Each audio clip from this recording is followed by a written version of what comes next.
আসন্ন কুরবানির ঈদের পশু কিনতে অভিজ্ঞ আর অনভিজ্ঞ সবাই পশুর হাটে যাবেন।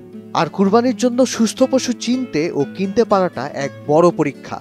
তবে কিছু লক্ষণ দেখলে সুস্থ পশু কেনা যায়। সুস্থ পশু সব সময় লেজ নাড়িয়ে মশামাছি তাড়াবে এবং কিছুক্ষণ পর পর নড়াচড়া করবে। খাবার দিলে স্বাভাবিকভাবে খাবে আর অবসর সময়ে জাবর কাটবে।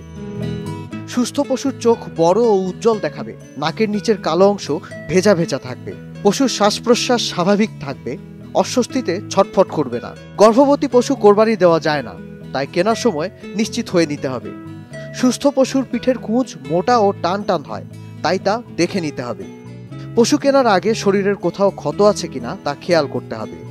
শিং ভাঙা আছে কিনা, লেজ, মুখ, দাঁত, খুর এসব কিছুই দেখতে হবে, কোনো ত্রুটি চোখে পড়ে কিনা। এসব খেয়াল করলে অতি সহজেই সুস্থ পশু কেনা যাবে।